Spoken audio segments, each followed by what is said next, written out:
सही साथियों, ये जुल्म है, इसको मोहल्लत न दो, जबर की रात का कुछ भरोसा नहीं। जिन लोगों पे जुल्म हुआ आज उसके लिए ही ये जुलूस निकाला गया, उसके लिए ये धरना रखा गया। जिन लोगों के ऊपर जुल्म हुआ उसके खिलाफ आवाज उठा रही है और जुल्म उन तक ना पहुंचे इसके लिए मेहनत की जा रही है। अजीज तरीन साथियों, ऐसा कोई वक्त नहीं है कि लोगों पे जुल्म ना हुआ हो। अगर आप तारीख को बहुत पीछे लेके चले गए, 1400 साल पीछे भी लेके गए, तो 1400 साल भी पहले जब सच्चाई की आवाज बुलंद हो रही थी, इंसाफ की बात की जा रही थी, खवातीन को, औरतों को इंसाफ दिलाने की बात की जा रही थी, उनको बराबरी का दर्जा देने की बात की जा रही थी, काले और गोरों की तफरीक मिटाई जा रही थी, बड़ी जाति वाले और छोटी जाति वालों की तफरीक मिटाई जा रही थी। उस वक्त भी बहुत जुल्म था। वो जुल्म तो कुछ नहीं है। आज हम चंद पसीने के खतरे टपका के ये समझ रहे हैं कि हमने हमारा हक अदा कर दिया। मैं समझता हूं कि हमने कुछ भी नहीं किया। शायद ये वाक़या लोगों को याद होगा कि अरब के अंदर जब नबी सल्लल्लाहु अलैहि वसल्लम अपनी दावत पेश कर रहे थे,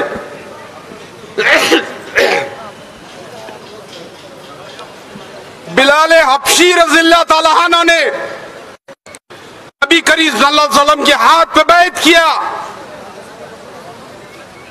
और उनके शाना बाजाना चल रहे थे। लोगों का जुल्म खत्म नहीं हुआ था। उस वाक़ये को शायद आप याद करेंगे। मैं अभी सिर्फ उसको महसूस कर रहा हूं तो मेरे कांटे आंख पे खड़े हो गए,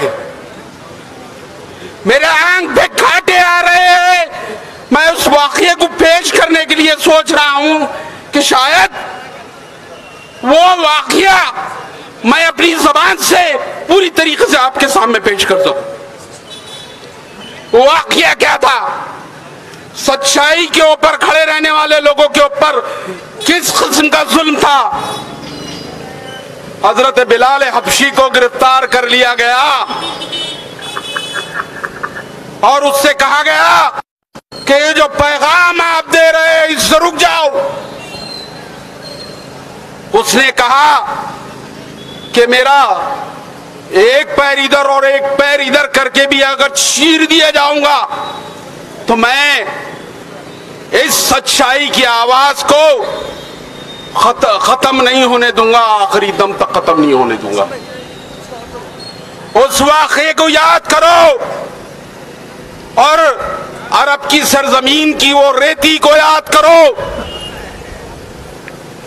उस धूप को याद करो, उस जो है उस वक्त के मौसम को याद करो। आपको मालूम पड़ेगा कि आपका चंद धूप में आ जाना कुछ भी नहीं है। बिलाल हबशी रज़ियल्लाहु ताला अन्हु को गरम रेत के ऊपर सुला दिया गया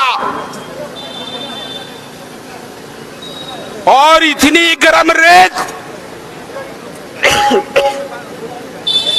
कि उनके पसीने से, उनकी चर्बी से वो रेत ठंडी हो रही थी। ये जुल्म आपने कहीं देखा है? सच्चे लोग अपनी आवाज को इसी तरीके से बुलंद करते हैं कि अगर वक्त पड़ जाए तो गरम रेत पे सो जाएंगे, हमारी चर्बी से रेत को ठंडी कर देंगे।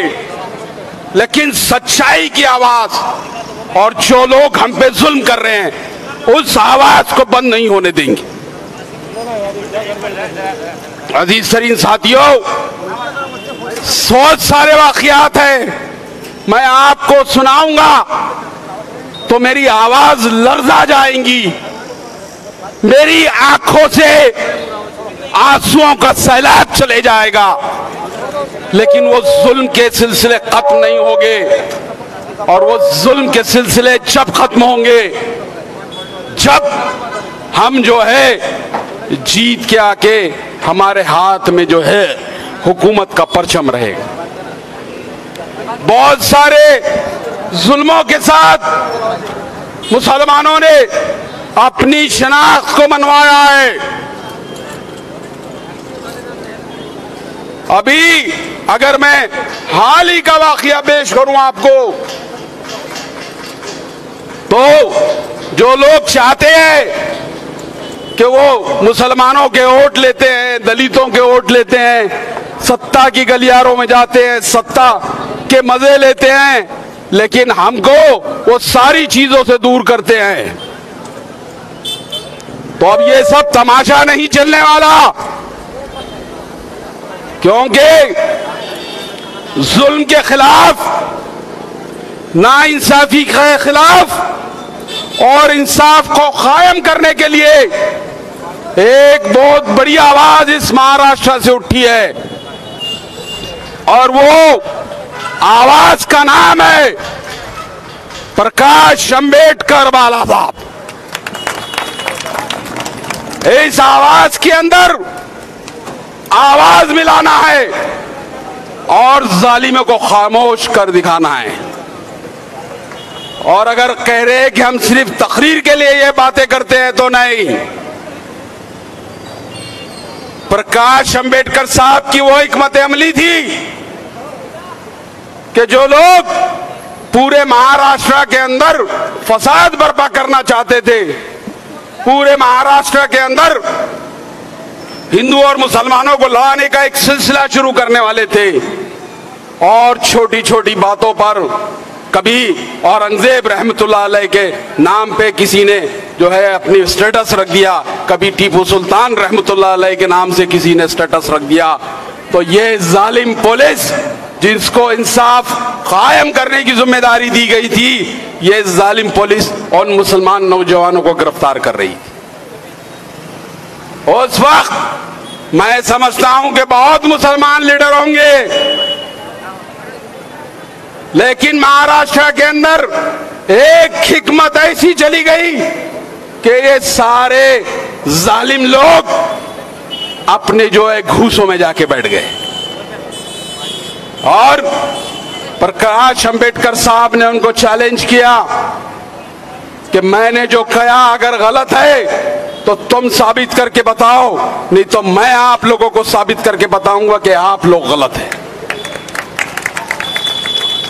और वो क्या हिकमत अमली थी, जब औरंगजेब रहमतुल्लाह अलैह, टीपू सुल्तान रहमतुल्लाह अलैह के फोटोओं के ऊपर विवाद चल रहा था, उस टाइम प्रकाश अंबेडकर साहब ने खुल्लाबाद जाकर आलमगीर औरंगजेब रहमतुल्लाह अलैह की मज़ार पे हाजिरी दी, उनका जो है उनकी जियारत की, उनको अकीदत पेश की, और उसके बाद जो जब बाहर निकले तो पूरे हिंदुस्तान के मीडिया के अंदर सन्नाटा छा गया कि ये क्या हो गया, ये क्या हो गया, ये क्या हो गया। और जब प्रकाश अंबेडकर साहब ने उस पर जवाब दिया तो किसी माई के लाल के अंदर इतनी हिम्मत नहीं थी कि वो सामने आके जवाब दे।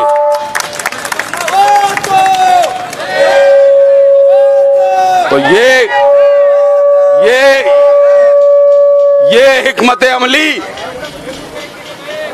इंसाफ कायम करने के लिए इस्तेमाल की गई और सारे लोगों को खामोश बिठाया गया। अभी 8 दिन पहले का एक वाकया है, अरब का एक मुल्क है तिनिस, वहां पर इंतखाबात हुए। इंसाफ को कायम करने के लिए जो लोग आते हैं आगे, अल्लाह ताला गैबी मदद भी उनके साथ करता है।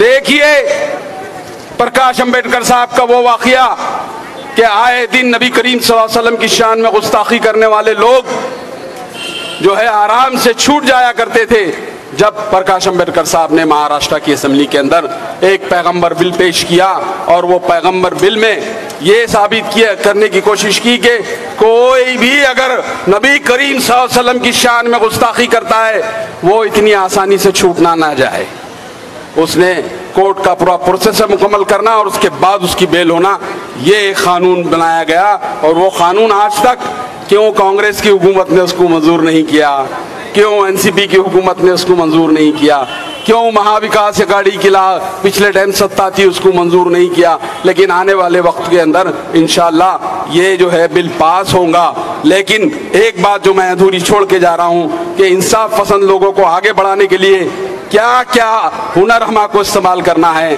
तिनवीस का एक सदर था, खैर सईद एक जो है प्रोफेसर थे कानून के, वो कानून के प्रोफेसर ने सदारती इंतखाब में लड़ने के लिए अपना पर्चा दाखिल किया।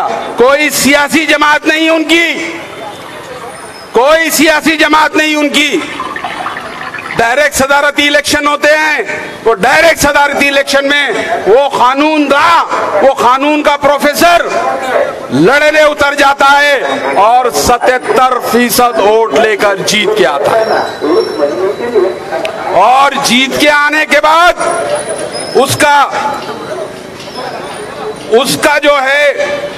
उसका जो एम था, उसने क्या कहा, उसने कहा कि जितने जालिम लोग हैं वो मेरी हुकूमत में टिकेंगे नहीं। इसलिए अजीज तरीन साथियों, जालिमों का खात्मा करना है तो इन इंसाफ पसंद लोगों को आगे लाना चाहिए। खुदा हाफिज।